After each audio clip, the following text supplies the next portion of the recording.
Jeremy, we're ready when you are. All right, good morning, everybody. Can you hear me all right?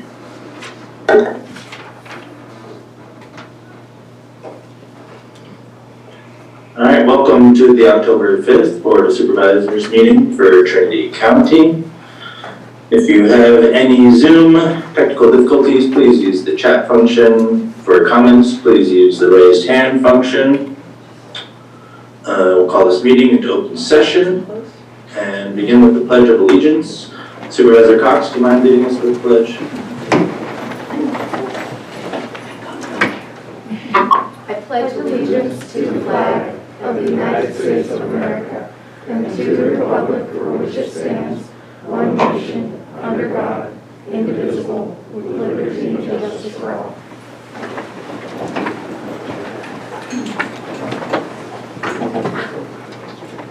All right, thank you for doing that. I'm going to rearrange a little bit of the agenda and start with, and Richard, correct me if I'm wrong, you want to start with 1.2 or 1.3, or both of them either way? 1.3 first. All right. So we'll do 1.3, then we'll do 1.2, 1.1, and then we will go into public comment.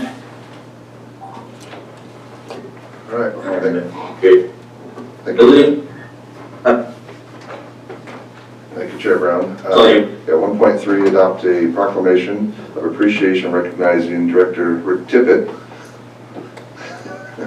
on his retirement, and in true fashion and form, Rick is late. But we're going to go ahead and discuss how wonderful Rick is anyhow. And He's just past the airport. Let's give him. He's just past the airport? Yes. Say enough about him. It's going to be harder to talk nice about him in 10 minutes. Okay, can we go to presentation? And I'm sorry, we'll go to presentation. Which one do you want to do? 1.1? Let's do the 1.1. Is Rachel Berkey on the Zoom then, or is she in the room there? In the room. Okay. All right, 1.1, receive a presentation from U.S. Forest Service Supervisor Rachel Berkey regarding a U.S. Forest Service update, no fiscal impact. Rachel, the floor is yours. Thank you, Chair Brown. Good morning, Supervisors. I appreciate the opportunity to introduce myself to you and to give you a brief update on forest activities this summer. I would have met with you all a bit sooner, but these fires have kept us all fully engaged for a few months, so I'm happy to be able to be here now. I started as Forest Supervisor on the Shasta Trinity about 4.5 months ago on May 17th. A little more than a month into my tenure, lightning caused the first large fire of our fire season, and we have been intensively fighting fire ever since. Given that these fires have been front and center for us, all of us, I believe, especially in Trinity County, I'd like to start with an overview of our fire season thus far for you guys. As you know, this year's fire conditions were unprecedented. The extreme drought caused fire behavior never before seen on our landscape. And by this, I mean fire was leaping miles ahead of itself at a rate that was previously unfathomable to even some of our most seasoned firefighters. With this backdrop, the fire season on the Shasta Trinity began early and gave rise to approximately 100 fire starts this summer. Every single one of these fire starts received immediate attention from our dispatch center and all of our available initial attack suppression forces. Let me stop here and explain this a bit more. Under my administration on this forest, there has been no question. When a wildland fire start is detected, our dispatch center sends all available initial attack forces. They do not debate whether or not they should suppress. They do not make a phone call to me to find out how I would like the fire handled. They automatically race to put the fire out as quickly and efficiently as possible. No questions asked, every single time. And here's how well that worked for us this year. So of the 100 new fire starts, a full 86 of them were doused before they were able to make it to 15 acres or more. Another 8 were out before they reached 100 acres. The remaining 6 took quite a bit longer and got quite a bit larger, despite our best efforts to extinguish them at every opportunity. Of these remaining 6, I'd like to give you a little more detail about a couple of the ones that we've been fighting here in Trinity County. So the Monument Fire is the one I'd like to start with. It started on July 30th, which was a day after our McFarland fire broke out just to the south of us. Both of these fires were caused by a lightning storm that hit the forest on July 29th and 30th. The temperature on July 30th was 105 degrees, and we were seeing thunderstorm wind gusts up to 13 miles per hour that day. The fire started in a dangerously steep terrain in the midst of a patch of dead trees. So thanks to fires already burning elsewhere in the country at that moment, as well as elsewhere on our forest, the entire North State was short resources. Nonetheless, we requested a complement of fire suppression forces, including 6 crews, 5 engines, 2 water tenders, 2 dozers, 3 air tankers. I could continue the litany of resources. Those air tankers, incidentally, dropped 155,000 gallons of retardant onto that fire in the early days. It was clear, though, early on in the suppression fire efforts that we did not have enough resources in that moment to both focus on perimeter containment efforts and to make certain that we protect our communities. Protecting life and property were and always are our first priorities, and the resources on the Monument Fire were assigned with those priorities in mind. And as has been our process for the entire season, and we'll talk a little bit more about this in a moment, as soon as we could tell that the fire was going to escape initial attack, we ordered an incident management team. So throughout this fire, throughout the whole duration of the Monument Fire, we've also been prioritizing community and cooperator involvement, and we've held multiple meetings and site visits weekly. Some of these meetings were actually facilitated in part by your kind donation of the boardroom as a satellite location for the cooperators meetings. So I wanted to acknowledge that and say thank you, and we are grateful for your help and cooperation with this as well.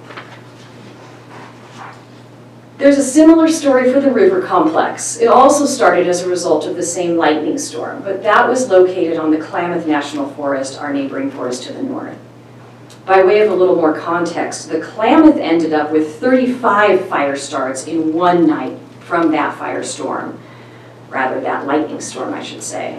A majority of those were extinguished on, again, full suppression initial attack. And it was not until August 3rd that the river complex started to burn onto our Shasta Trinity National Forest. So let me talk just for a moment here about our incident management team system. These are advanced firefighting organizations that national forests, national parks, all of the other federal land management agencies are able to order to help them expand their capacity to fight large fires when fires get bigger than an individual forest can handle with just the resources that it has on hand. So these teams consist of approximately 58 highly trained and skilled firefighting leaders. The members of these teams are selected and set each winter through a complex process governed by the California Wildland Fire Coordinating Group. This group, also known as the CWCG, is made up of representatives from the Forest Service, BIA, National Park Service, BLM, Fish and Wildlife Service, CAL FIRE. There's a litany of these firefighting agencies, Cal OES, and the Association of Contract Counties.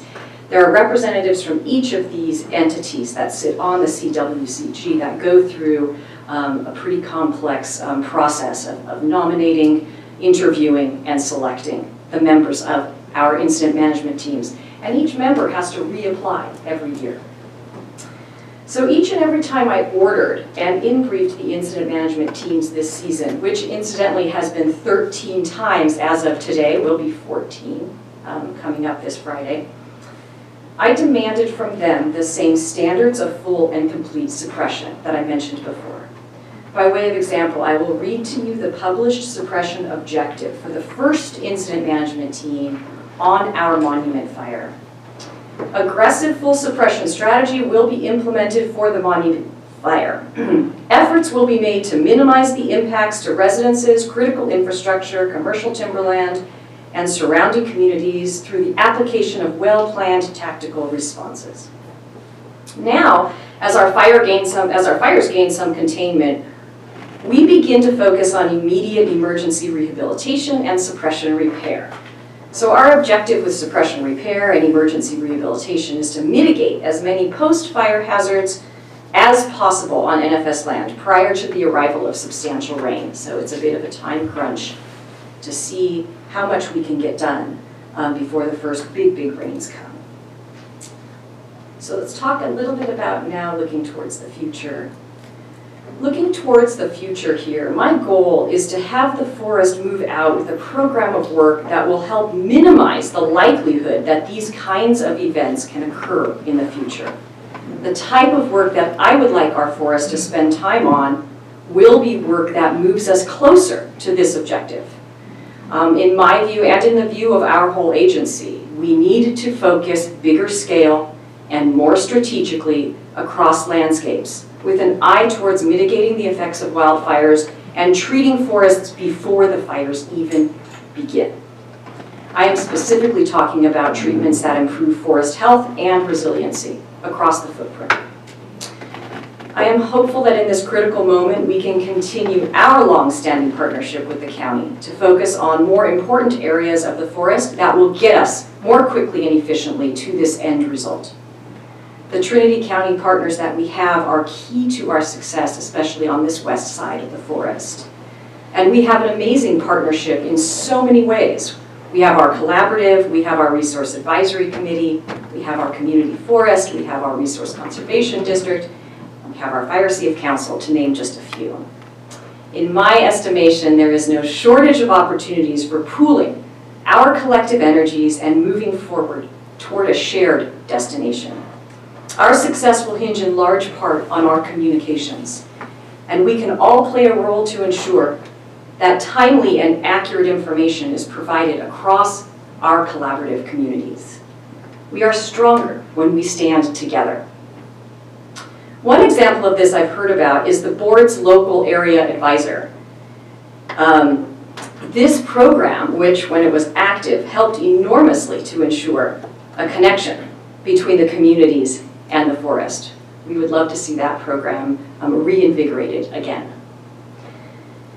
In closing, I want to let you know that I have requested that as we move out on our future forest priorities, my line officers Tara Jones and Chris Losey, who are here with me today, will stay fully engaged with the board and the public. We have several specific projects queued up, and I know that there are many pending projects that we're currently working on together that I've learned about as I've started here on the forest. It is my expectation that both Chris and Tara will ensure that the board and our partner groups are regularly looped in on the status of each of our joint endeavors. That's all I've got for you today, and I look forward to visiting with you again soon to discuss the steps we've taken with project planning, with forest health improvement, with hazardous fuels management, and enhanced recreational opportunities in this county. Thank you for the opportunity to speak with you this morning. I and my staff would be happy to answer any questions that you might have in this moment. Do any of the board members have questions for Rachel? Thank you for coming, Rachel. Is there any discussion at this point? Obviously resources are one of the big issues that happened this year, our lack of resources. And we also knew this year was coming. It was an extreme drought. We came after last year's record 4 million acres. So it shouldn't have been a surprise that we would have issues this year. The hay press fire, for example, probably could have been stopped 2 or 3 times if there was adequate resources to put in there and implement the plans that were put together. So is there discussions at high levels how to increase the size of the resources for following years? What's going on in the high-ups with that sort of thinking? Thank you for that question, Supervisor Groves. Yes, the highest level of government at this point, A, in terms of funding, and then B, in terms of where that funding would best serve our future firefights. And it's happening not just at the top, but also all the way through the upper levels of our organization. I do expect that there will be a push to bolster, and this does hinge on certain things passing Congress and other funding coming down from the appropriations, but there is absolutely a push to furnish us with substantially more resources in the different realms where we were lacking this year. I've heard it all throughout, and I continue to hear these conversations happening. So I don't have any specifics for you, but as soon as I do see that something really is going to come down the pipe, I will let you know. Okay, thank you. Sure. In my district, as you know, the wilderness area is a dominant fixture in our area, and it has become very problematic that these fires in the wilderness area, and I understand they're lower priority for resources because it's wilderness. But what happens is that the aggressive firefighting doesn't happen until it kind of comes out of the wilderness.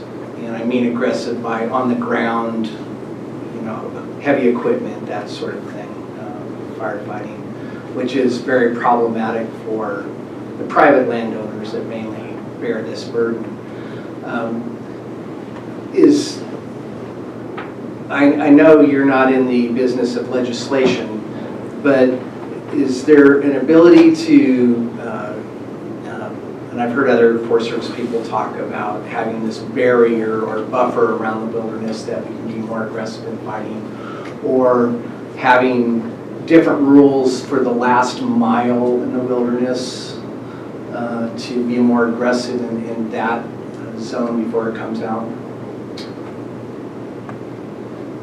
Let me address, Supervisor, let me address a couple of pieces of your question really, and then I can get to your answer. But I do want to clarify, there is no difference in terms of how we prioritize resources, whether or not the fire is burning in a wilderness. That doesn't change the resources that are dispatched for initial attack.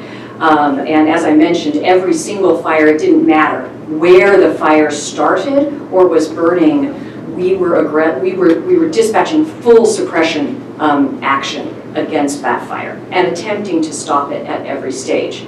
You are right that there is a distinction where we start to talk about actual bulldozers, for example, in the wilderness. And we do have a couple layers of review that have to occur before we are authorized to utilize that kind of tactic in the wilderness area.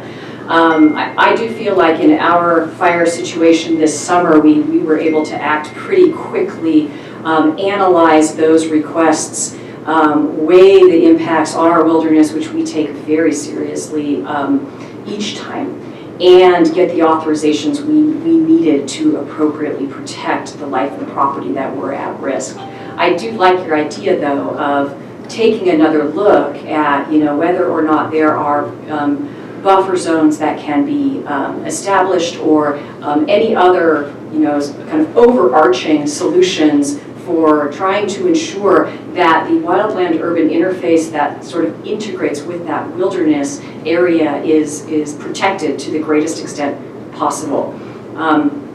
I'm not, to answer your question about legislation, I have not heard of anything that is coming down the pike in that regard. And as you know, our wilderness areas are set by statute in any event. But your point is well taken. And when we work within the system that we have, we do try to make that system as efficient as possible. And that's exactly what we've done, at least for this summer season that I've been here.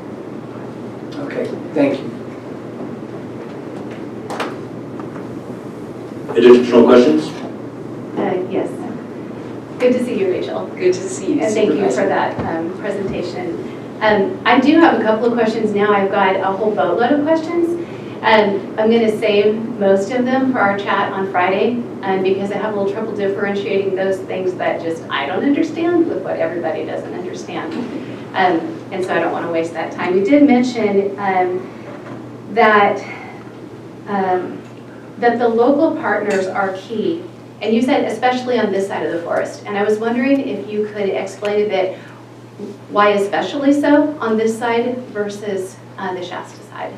Oh, but what I meant by that was just because that I was going to be listing this side of the forest. So I wanted to make sure that you guys know we have partners across our forest that are very, very important. But since we're speaking about this side of the forest, I wanted to make sure that you guys were aware that I was going to limit my discussion to Trinity County. Okay, appreciate that. Sure. There is a perception among some that perhaps the Shasta side of the forest might get a bit more attention than the Trinity side.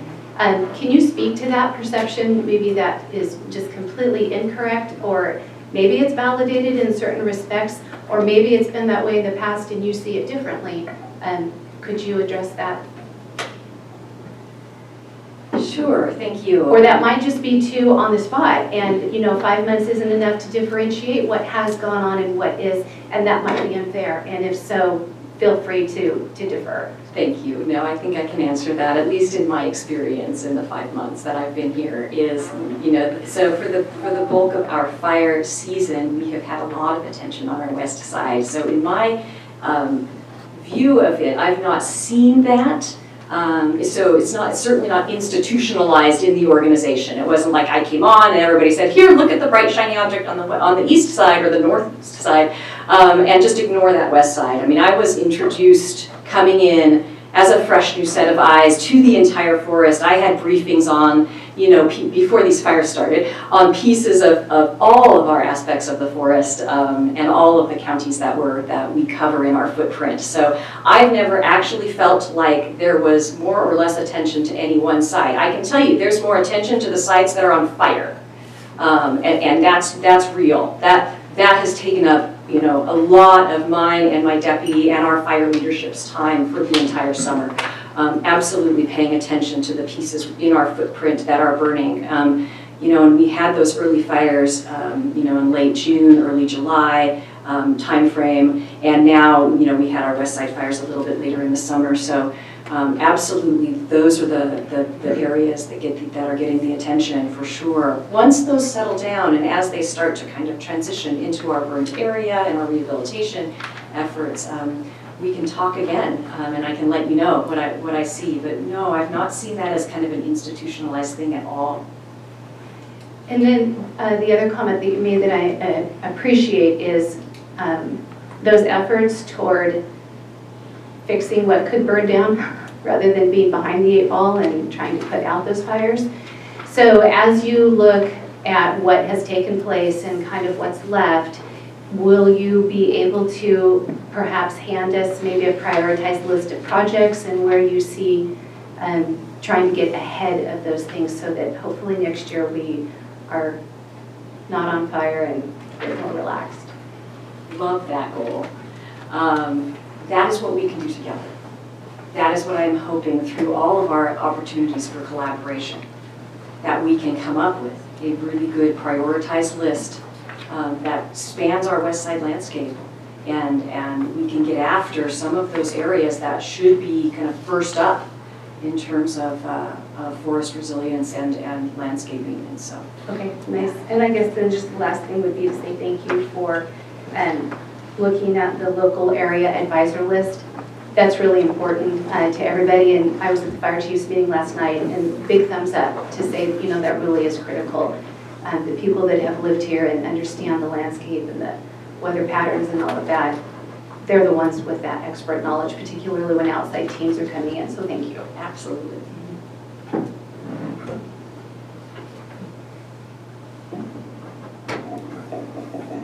Thank you very much. Appreciate you giving us that. Couple questions here. As the supervisor of Hayfork of the city, Is there any intention to merge Weaverville and Hayfork Ranger District together? Not at this time, no. Some thoughts? No, I'm not inclined to walk in and make super big changes in the moment. I do want to get a feel for how things are laid out and working, and if there are places where we can increase our effectiveness or efficientness in terms of the layout of the structure of the forest, then I will consider that, but I'm not considering that right now. Jill mentioned a prioritized list that possibly could come to us sometime for next year's projects, and us being an integral part of that. Earlier this fire season, I had a very hard time getting hold of the ranger from South Fork. It seemed like it was about a month or so I couldn't get hold of him. During the height of this fire, you know, that was a time where I specifically need to talk to him, and I was not able to. Is there any reason, and why was that?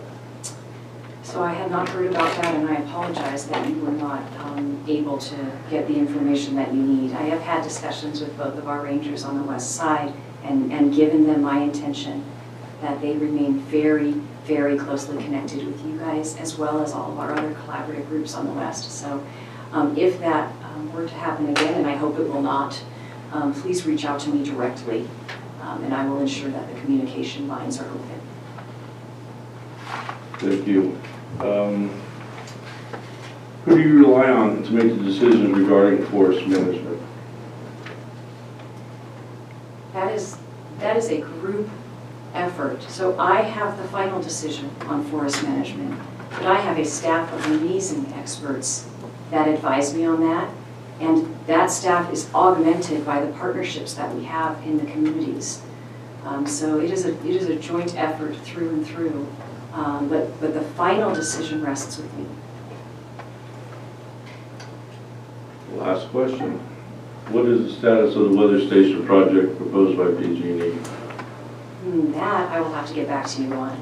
Okay. Specific pieces have not been briefed to me on a regular update here before I jumped into this session. So.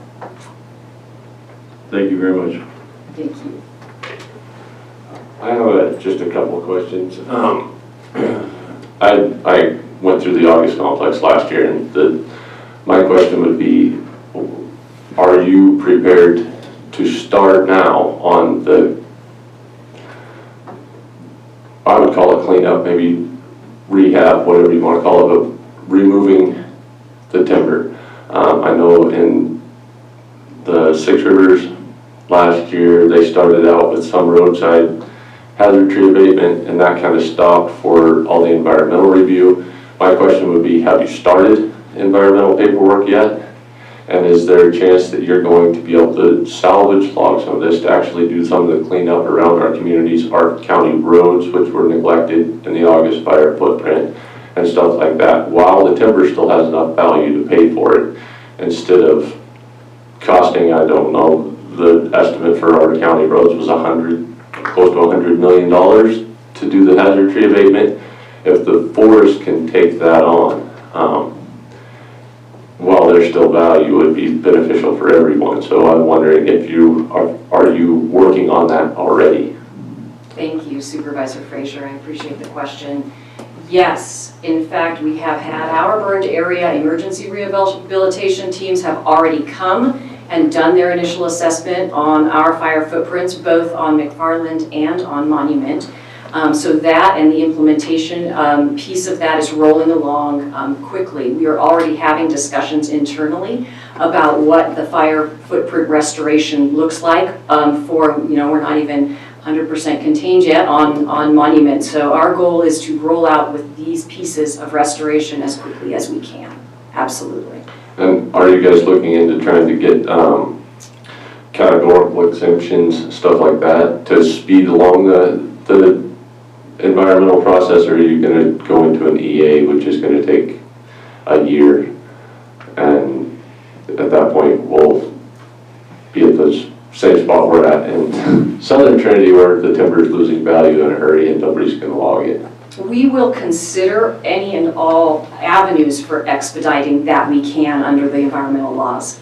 I can't tell you specifically yet what we're intending to do there. I do want to mention, though, our August EA got signed within 6 months. of that effort beginning. So we can move quickly, and at least quickly for us, when we want to, and that's my intention for moving forward with these pieces as well. All right, thank you. Sure. Jeremy, I do have one follow-up. Yeah, go ahead. So I do want to thank the Forest and for the cooperators meetings, which seems to be more new way, and maybe it's the Zoom that allows us to do that, but in those meetings, at least in the river complex, were very beneficial to get information spread out and act as a, I kind of became the local area advisor for that just by default, but those are very valuable, and it allows our fire chiefs and everybody to be on daily.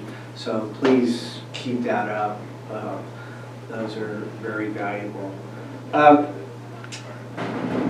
In the Coffee Creek, as you know, there was, we had a bad day, and there's a lot of controversy of what happened and didn't happen that day. Is there any investigation or external investigations that go on in situations like that for what happened? That would be the September 9th backfire, and then the day that it blew out and all that. So does the Forest Service ever do that, or is that just, explain to me that process when something like that happens? The Forest Service does enter into investigations for incidents within incidents that we have on our fires. So if there's an issue that occurs, let's say somebody gets injured, or there's an accident, or other kind of an emergency that occurs sort of within the footprint of the fire, they will send out additional teams to look at how did this occur, is there something that needs to be changed within the system to make things better, whether an after-action review, a facilitated learning analysis, those kinds of things for issues that pop up kind of within the incident. When we're talking about actual firefighting strategies and tactics, the Forest Service does not sort of descend upon the incident management team and conduct an investigation in that moment. Subsequent to fires, should there be a reason to do so, they can. But in that moment, they do not. Well, I would highly recommend for that incident, because the community's lost a lot of trust in that, and there were problems. I mean, I've had enough information that there were some negative issues, and we can talk about this offline, but I would recommend that an investigation be done to exactly what happened and what caused what and that sort of thing. It's, of course, your call or somebody else's call. Thank you, Supervisor. All right, I've got a couple questions, Rachel, if you don't mind. Sure.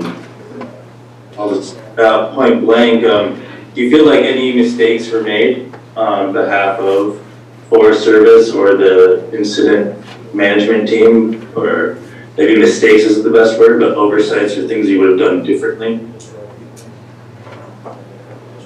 I rely on our incident management teams as firefighting experts. That's why I bring them into my fires to fight them. They are the leading firefighting, the firefighting agency, advanced firefighting entities, I should say, in our federal system.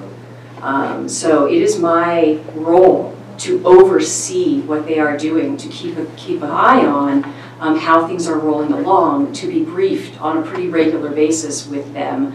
But they are the firefighting experts, and I have to rely on what they do as the most efficient and effective way to put our fires out. I'm very clear with them, however, as I've said in my prior statement, about what my priorities are and what my expectations are. And if I don't see that those priorities and expectations are getting met, I will have further conversations with them and ensure that I bring that to their attention.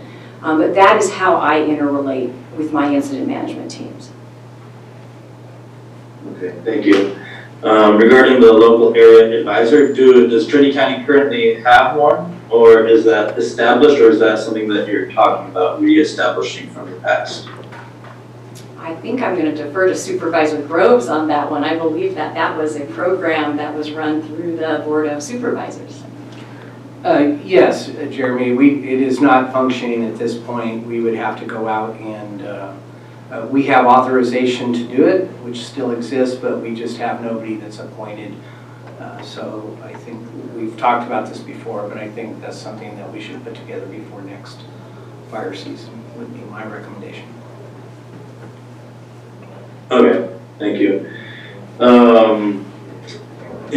Rachel, is there difficulty when a fire goes between two forest jurisdictions, such as between and Shasta Trinity? Do you find that there's any communication gaps or lapse, or is it pretty seamless? So in my experience, Chair Brown, I found it to be pretty seamless. It really is about the two agency administrators from the two jurisdictions ensuring that they work together on a regular basis throughout that fire event. So they team up to bring in a team, and then they team up on their oversight of that team and their communications with that team. My experience this summer, and I will remind you that this has been my only experience with this, was that that interaction really worked quite well.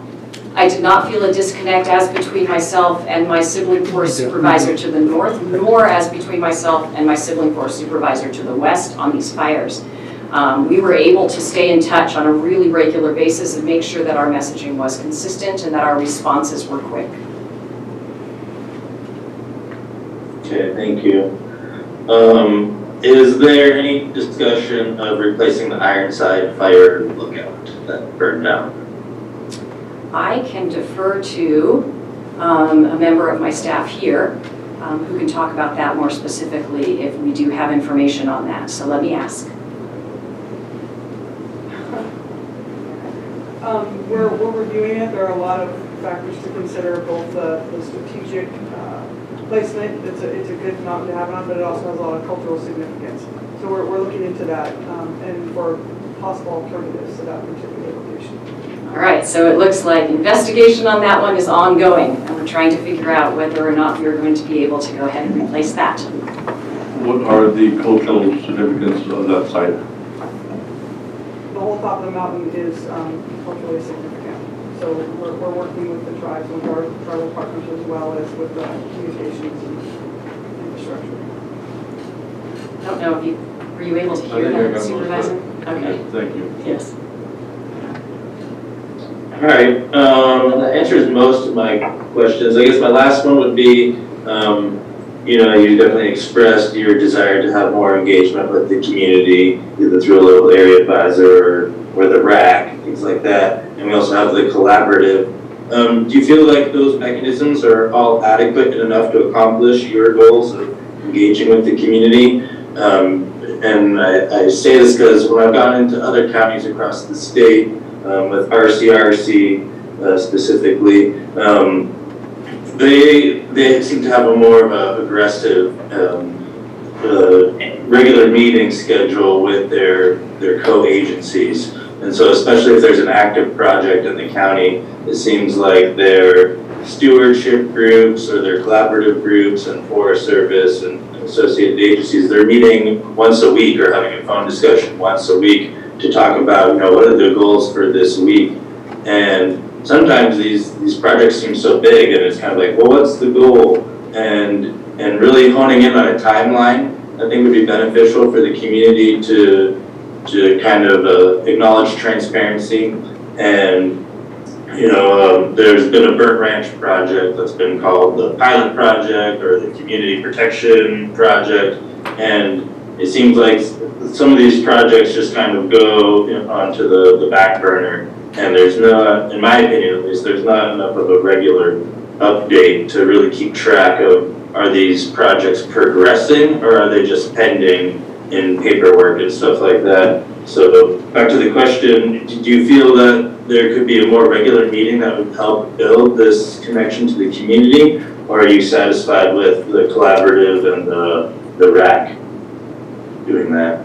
Thank you, Chair Brown. Yes, I will have to get back to you on that because I don't feel like I know the pace well enough yet of these meetings and the integration of these meetings with our projects to make an assessment as to whether or not that is sufficient. It sounds like you're telling me it might not be.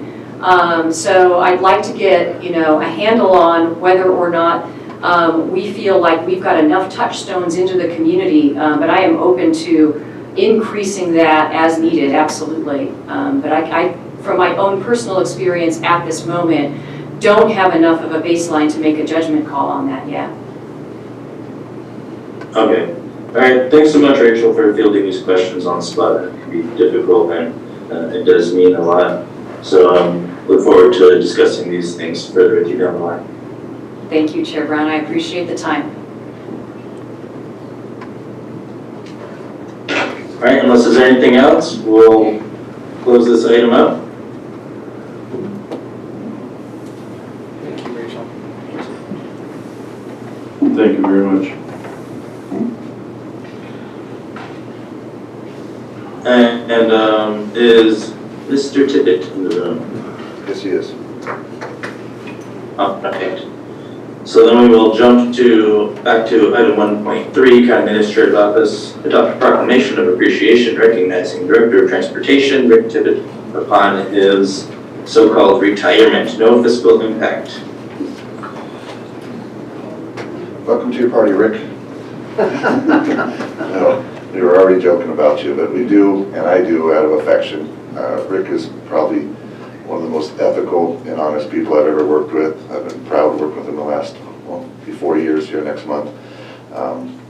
His wealth of knowledge is going to be irreplaceable. His ability to find money. I've never seen anybody who can just find money.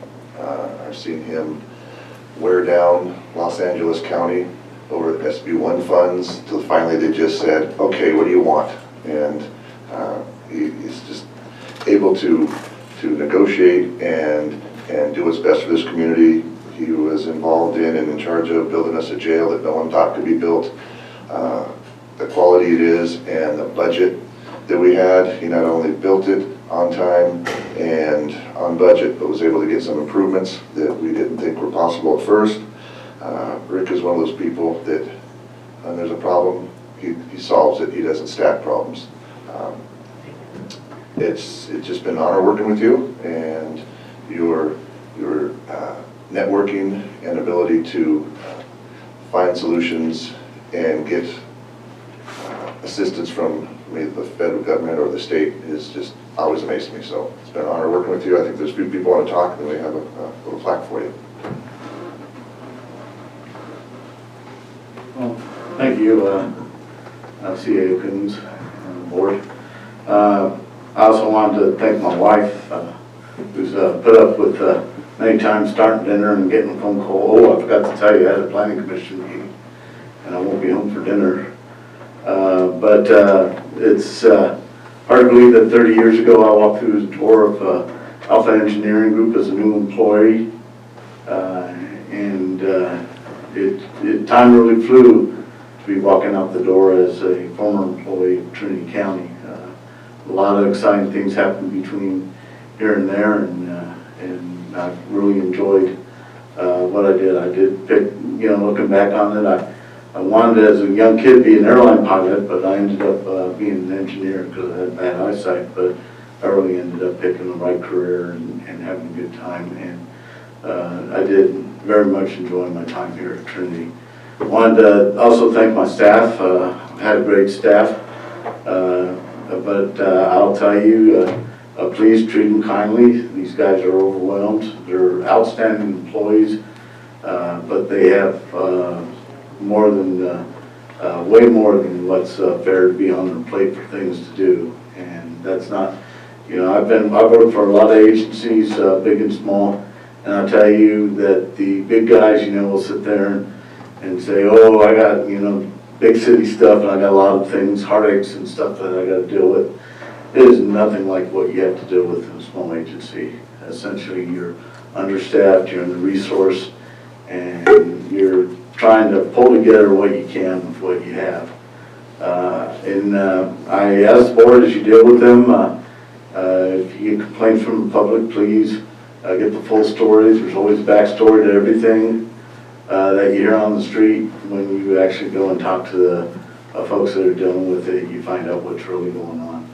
But overall, I've really enjoyed my time here, and I'm sad to see it come to an end, but also there's chances for new things to do and new opportunities to chase after, and so I'm looking forward to that. But thank you very much for the 12 and a half years, and I appreciate what you had to offer.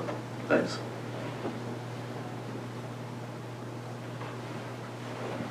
Comments from the board? Words of farewell?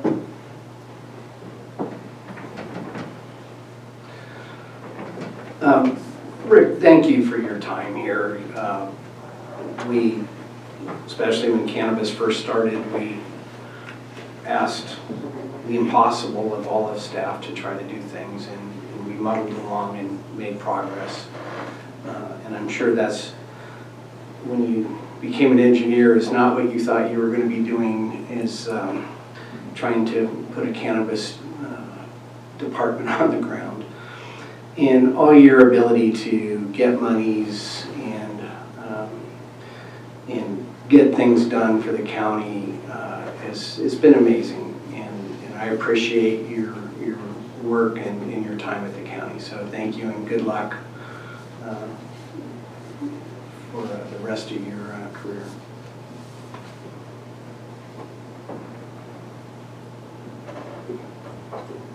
Any other comments from the supervisors? All right, Rick, sorry I'm not there in person, but big congratulations. There's just so much road work on the 299, it's hard for me to know how long it's going to take to get to Wheeler before I get back. But I can only imagine what your position is like. I've never really been a career-oriented person, and I have grown my respect and appreciation for those who have gone into those careers. And so thank you very much, and thank you to your staff for supporting you and all you've been able to accomplish. Chair Brown, he has several staff members here in the room. I just want to offer if anyone wants this. Oh, first the sheriff. Always the sheriff first, and then if any other staff members would like to say something nice or funny about Rick, we'd appreciate it. Well, I don't know if it's funny, Tim Saxon, Sheriff. Rick, I just want to thank you very much for all the hard work you put in, the many hours, the complaints from my staff to you with regard to the jail, and how you solved every one of those issues. As CAO pointed out, you brought this project in on budget, on time. Now we're dealing with some other internal issues from suppliers and whatnot that is outside of your control. But I want to thank you very much for all your hard work, and again, the extra hours you put in on that project.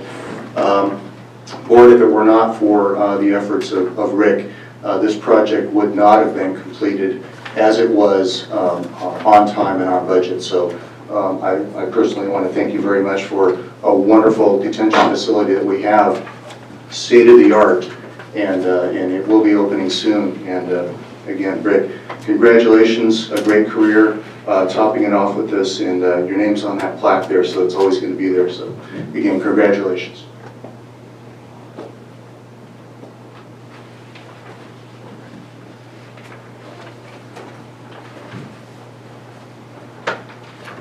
David Colbeck, Trinity County Department of Transportation. I just got a strong note from staff that I should stand up and then say something. In the 4 years that I've been here, I have been impressed, as everyone else here has mentioned, just your ability to manage the office, to manage all of the problems that come across your desk, as well as to deal with our problems as well. You've done an incredible amount for this county, and I've learned quite a bit from you. For others that have been in the department much longer than that, there's, I'm sure, many other funny stories to tell, but I just wanted to take the moment to express my appreciation and congratulations.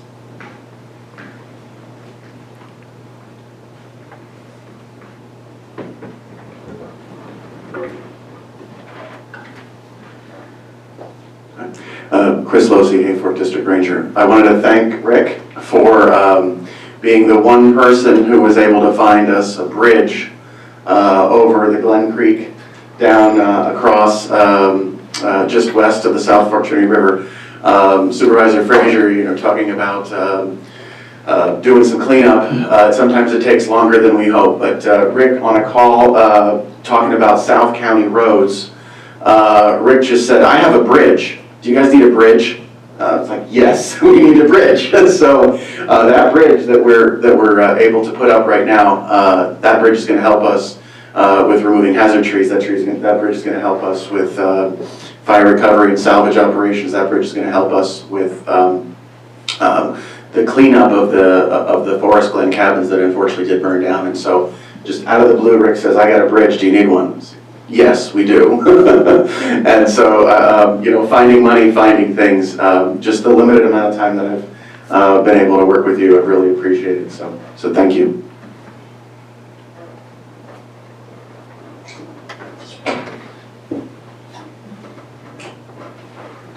Any other comments from the board?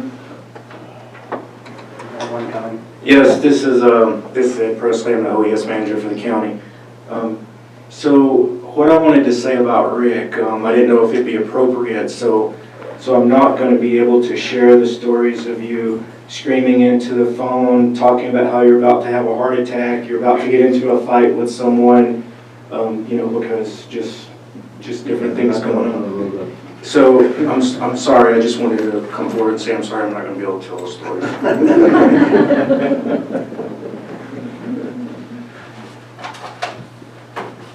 We have one on Zoom. Kim, whenever you're ready. Hi, Kim Hunter, Building and Planning Director. It's been a joy to work with Rick these last 2 years that I've been with the county. He's amazing. Some of the things he's pulled off that I've seen are just, he makes things work with very little to work from and odds against him. So Rick, I wish you the best. It's been a pleasure. And have fun in your new adventures. Okay, we have another one on Zoom. Kelly Sheen. I assume that's me. Yes. Hope everybody can hear me. My name is Kelly Sheen. I'm the district manager for the Resource Conservation District here in Trinity County. And I wanted to express to Rick my deep appreciation for his support of our organization doing a lot of work with the county, his support of GIS and trying to bring his county up to, the current day with regard to technology and GIS and data management has been exemplary after taking on, much of the position that was previously supported by John Jelicic in the planning department. I just wanted to say thanks, Rick, for all your support and for allowing us to assist the county in all the efforts that you guys have been accomplishing over the past several years and how much of that we've been able to share. And so congratulations to you, Rick, and thanks for all the support. Anyone else from the boardroom or on Zoom? Chair, I think it's back to you. Chair, we have another award for him too before we do the proclamation, if that's okay. Yeah, go ahead. Okay. We have another plaque for Rick. I know he rates them by how much they weigh. I think he got one that was about 60 pounds, a year or so ago. So this one isn't that heavy, but it's extremely nice. And it's from the Central Federal Lands Highway Division Excellence in Partnership Award, presented to Rick Tippett. An acknowledgement and gratitude for your years of outstanding partnership and support in the delivery of forest highway programs, federal lands access, and many other Trinity County, state, and local funded projects, as well as your partnership in the California FLAP, I'm sure that's an acronym for something, Program Decision Committee. So I'd also like to present this to you today. And did you also have a letter? Yeah, this is the letter that accompanied that. It's Dear Mr. Tippett, on behalf of the Central Federal Lands Highway Division, we'd like to congratulate you on your upcoming retirement, extend our gratitude and appreciation for a long-standing partnership with CFLHD and Trinity County. CHFLHD and Trinity County have experienced numerous project successes over the past couple of decades, in large part due to your partnership and vision. We have thoroughly enjoyed working collaboratively together to deliver high-quality projects using innovative solutions, and in many cases with a streamlined delivery in response to natural disasters. We have appreciated your support not only on an individual project basis, but also as an advocate for both CFLHD and Federal Lands Access Program. Your input and vision in California and with the Program Decision Committee has helped shape that program to leverage funds, grow the program, and to pick top-notch projects in the future. We wish you and your family your best in your future endeavors. Signed by Curtis Scott, Wendy Longley, and Chris Longley, and James Herlick.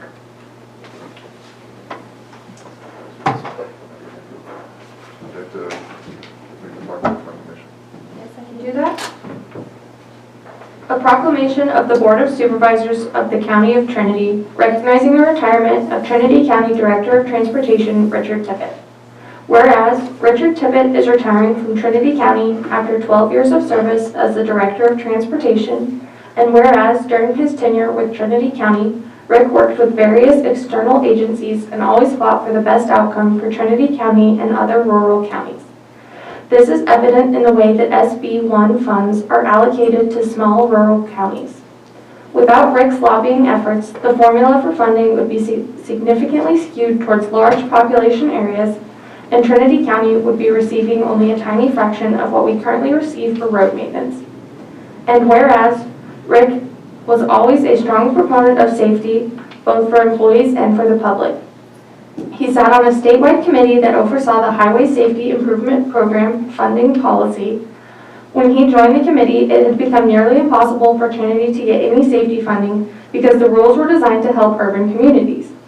His involvement in the committee resulted in more balanced policies for rural counties like Trinity to obtain safety funding. Since, Trinity County has been awarded millions of dollars in safety grants. And whereas Rick successfully completed numerous projects with some of the most recent being the 5 Bridges project, Lands Gulch Road, the construction of the new jail. And whereas Rick has been awarded a number of awards throughout his career with Trinity County, including but not limited to the CEAC Buffalo Bowl Award in 2013, the 2017 Ed Hanna Award, known as Engineer of the Year Award, a 2018 National Award from the Design Build Institute of America for the 5 Bridges project, where Rick had to replace 5 different bridges, some of which were in very remote, mountainous areas, and most recently an Excellence in Partnership Award from Central Federal Lands Highways Division for his years of outstanding partnership in support and delivery of the Forest Highways Program, Federal Lands Access Program, and numerous other projects, as well as his participation in the California FLAP Program Decision Committee. And whereas Rick was able to successfully negotiate with the State of California Debris Removal Program to fund the majority of the cost of removing burnt trees in the road right-of-way in the August Complex Burn Scar area, a project that was originally estimated to cost the County Road Department between $3 and $5 million to remove over 1,600 trees in the right-of-way. And now therefore, be it proclaimed that the Board of Supervisors of the County of Trinity recognizes Rick Tippett. I move to accept as adopted, or presented, excuse me. I'll second. Motion by Supervisor Groves, second by Supervisor Cox. Supervisor Cox, how do you vote? Aye. Supervisor Groves? Aye. Supervisor Gokin? Aye. Supervisor Frazier? Aye. Chair Brown? Aye. Thank you. Thank you for reading that, Emma. Thank you, Rick.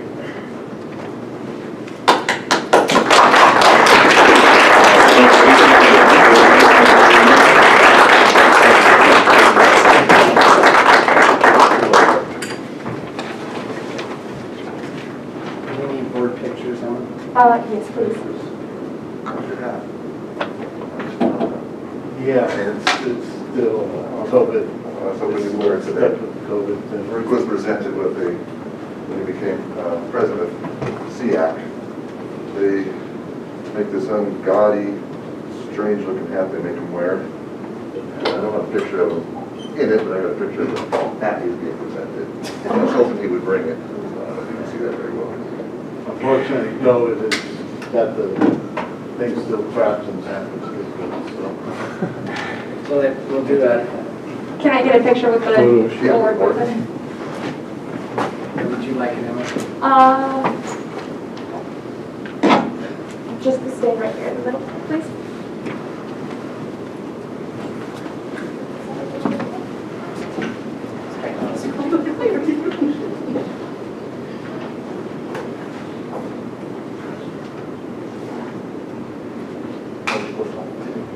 yeah, let me get behind you. You can step forward.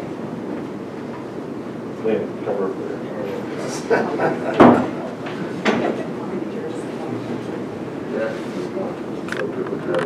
Yeah, give a shit to Jeremy. Take your mask off, Brad. You want to take your mask off? You don't have to. It's a sign of the time. Yeah, it takes a picture. Okay, thank you.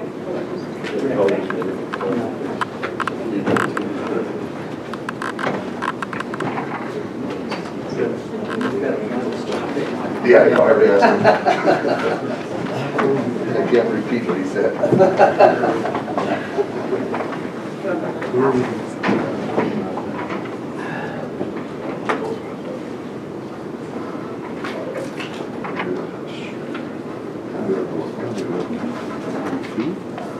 All right, we're done, Jeremy. Okay, now we're gonna do 1.2 still, right? From Caltrans? Alright.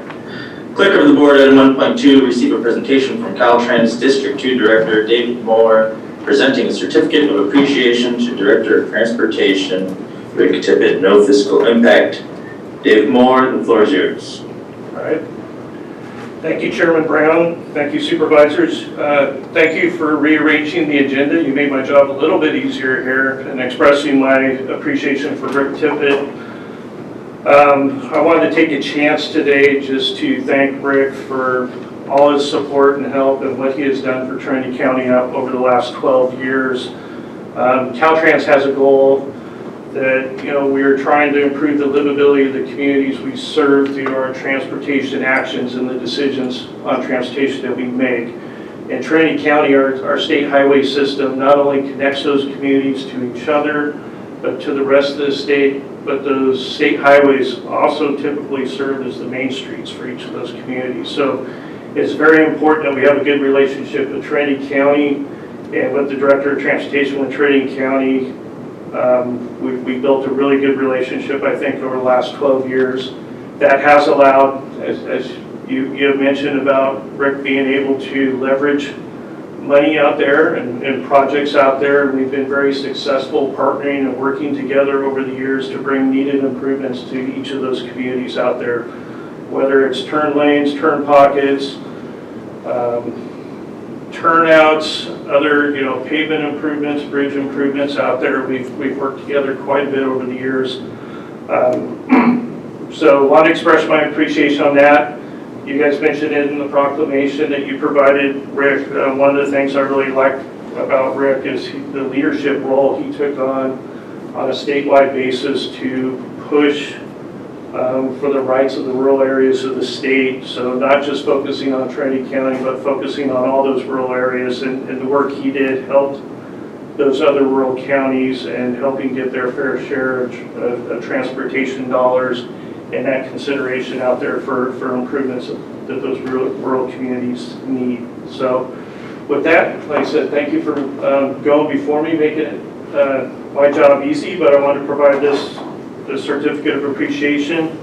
It is probably the lightest certificate we have today, so I don't want to say it's the least important, but it's what I want to do to share that appreciation with you, Rick. And thanks a lot, and I hope you really enjoy the next steps and challenges you take in your career. Thank you. Yeah. Thanks. say something real quick about our cooperation. It was kind of funny, Dave, this won't surprise you, but I was actually meeting with Tug Soppenshocken on Friday, who's Dave's boss. He's the director of Caltrans. And one of the things he said was, I want to make sure to get my directors to know you guys better. And I said, oh, I already know my director. He carpooled my kids to school one day. And I think that surprised Tokes when I said that. But there's a kind of a funny backstory to that. But yeah, our relationship is important. Caltrans, a lot of people look at Caltrans sometimes as obstructionists when they're in local agencies, but I've tried to always look at it as what they are, which is they have the Department of Local Assistance, and that's exactly what it is. It's somewhere where you go to get assistance to make sure that you can deliver your program. And we've always, as a county, when I was here, have looked at it that way, as these guys are here to help us, they're here to help us pull sometimes a rabbit out of the hat, I'd like to say, but if you don't look at them as the way some others do, and you look at them as a group that's going to help you, you can make a lot happen. And with Dave and Ian Howitt and his staff over at Caltrans Local Assistance, we've been able to do an awful lot of things. And what's even better is Dave's staff has managed to keep us out of trouble a lot of times too, or help us get out of trouble when we're running late, because quite candidly, with the amount of disasters we've had here and everything going on, just outside of what we're supposed to be delivering has made it extremely hard for us. And without that help, I wouldn't be sure we'd be able to tout our successes as much as we can right now. And so with that, I know he's very happy I'm getting that traffic signal almost done. So that will be completed here real soon. And then again, I wanted to express my thanks to Caltrans for everything that they've done for the county.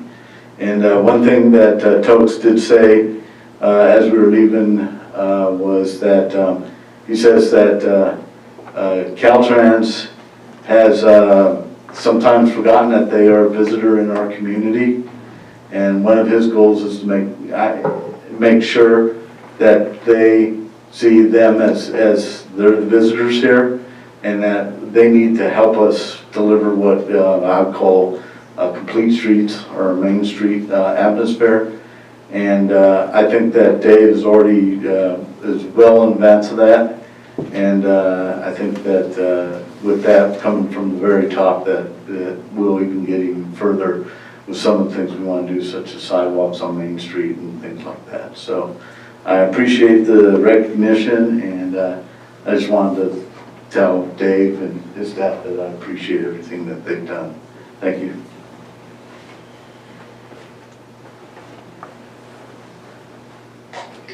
Thank you, Rick. Thank you, Caltrans. Jeremy, may I suggest a 5-minute break before we do public comment, because I think there's going to be a turnover in the room here. Yeah, that's fine with me.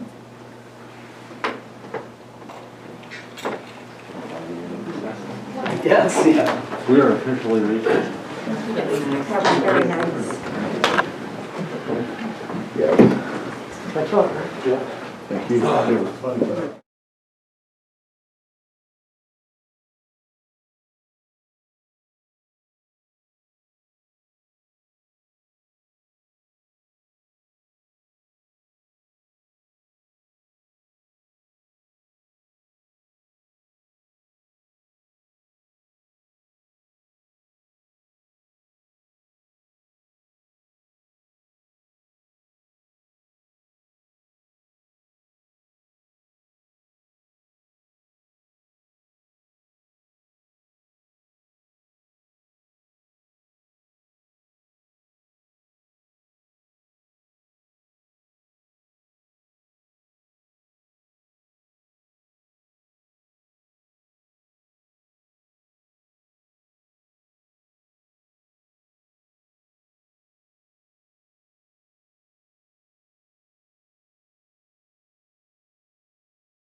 I think we're going to try and get started again.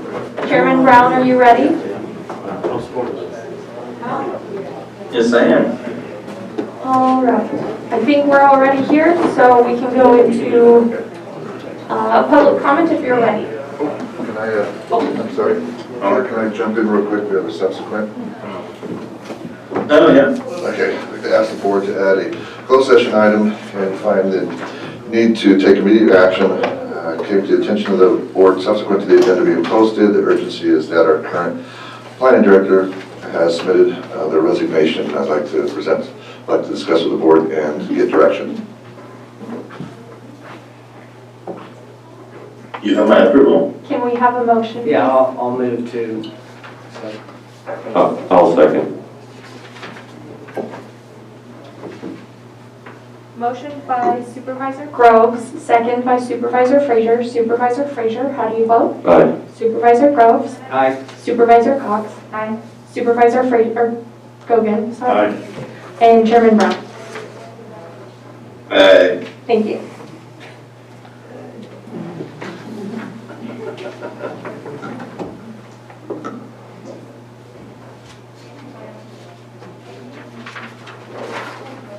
Well, with that, we can open up public comment. Alrighty, is there any public comment from the room?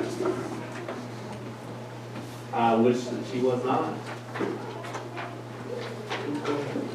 Go for it. I would just like to say that the time that she has spent here has been an invaluable help to us, and she's always had an ear and always tried to work with us, and I'm hoping whoever we have to replace her will be equally well. I know it's a tough job, and I feel like that she kind of got it from both ends, and I'm hoping that the new one will have support from not only the supervisors, but also the cannabis community, and stop going after her, or whoever's in that position, because it's a hard job, and she's a genuine person, and I'm sad to see her go. Can I get your name for the record? Sam Brinkley. Thank you.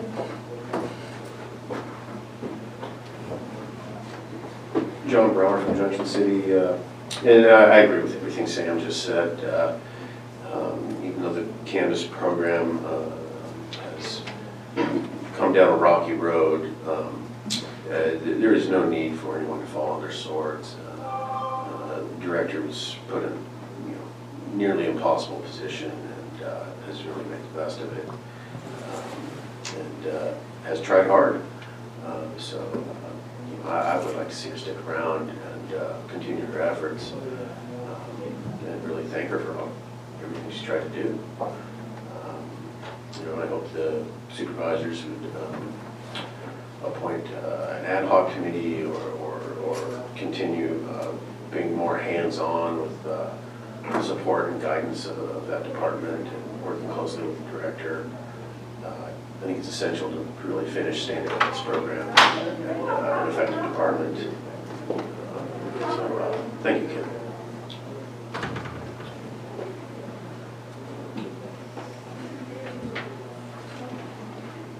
Chairman Brown, just to clarify, this is general public comment, correct? Correct. This is public comment on items not appearing on this agenda. Perfect, thank you. Any other comments from the room? Seeing none, we have one on Zoom, Adrian Keys. Adrian Keys from Hayfork. I want to join in and thank both Rick and Kim for their effort here. It's hard to even imagine how much weight they've carried. Pretty rough jobs, and we appreciate your service and wish you both the best in the future. I was listening to the Forest Service presentation, and it brought to mind a program that I've heard of. This is not related to fire, it's related to county government. Out of Nevada County, where each year during the strategic planning phase, the Board of Supervisors holds public listening sessions that allows the public to bring forth what they would like to see as part of the strategic plan for the upcoming year. It does a great job at clearing the air. Basically, you have to have your piece together and present it then, and then you don't get to complain all the rest of the year. Not to say anybody's complaining, but I would like to see our county try something like that maybe, and to try and get ahead of some of the issues that we know are coming and will eventually get here. I think opening up that public process piece, they call it a listening session in Nevada County. I thought it was a pretty good idea. And just on a positive note, the Watershed Center's grant application for a watershed enhancement grant for Barker Valley through the CDFW and the Cannabis Fund was approved. So we're going to move into a planning and development phase here pronto. Can't give you an exact date, and we surely don't know what the project looks like yet, but we're moving forward, and it's a really nice thing to see something just like abjectly positive come out of all of this difficulty that we've been in for so long together. And that's it for me today. Thank you. Jeff Gadella? Hi, can you hear me? Yes. Jeff Gadella, media. It's encouraging to see that the supervisors had some good questions for the Forest Service. It's important that they're held accountable and that improvements can be made in the future, because Trinity hasn't seen the last of gigantic forest fires. Moving forward, it's time for Class K. More and more homes are burning down. We need some type of easy way for homeowners to rebuild. The price of materials is skyrocketing. It's time for the leadership of Trinity County to step up and really do something that can directly help Trinity County's residents. A lot of people aren't going to rebuild. They're going to chalk it up as a loss or take the insurance money and run. And I don't think that's a good thing for Trinity County. Class K offers a great pathway to rebuild at a fair minimum cost. I think it's time. I would love to see the board create an ad hoc committee to push this thing through. It's got major support throughout the county, especially in the areas that are getting burnt out. And I would like to see the Board of Suits do something actively to start this program up, because we need it now. We needed it last year. We needed it the year before that. It's time to stop waiting, and it's time to step up and help. Thanks. Ilya?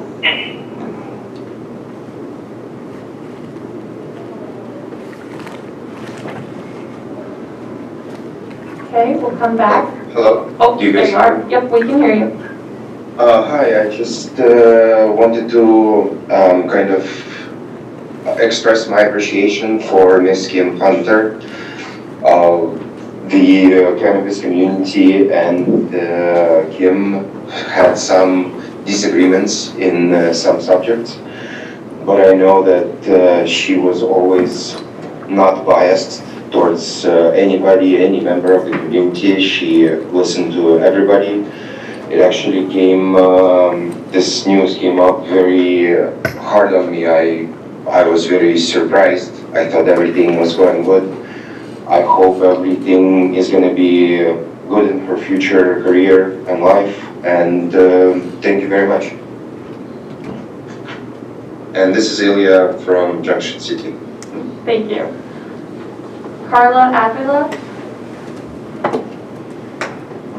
Hello, can you hear me okay? Yes.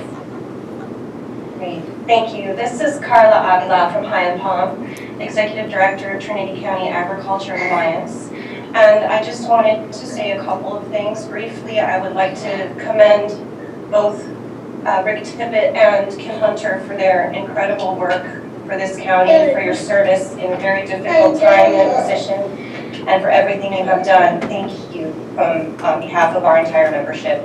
And in relation to what Jeff Gadella just spoke on, I just could not agree more, and I really felt compelled to say something this morning about Class K. Supervisor Frazier, I strongly support and supported your past recommendations to move forward with Class K. It has been very frustrating to see year after year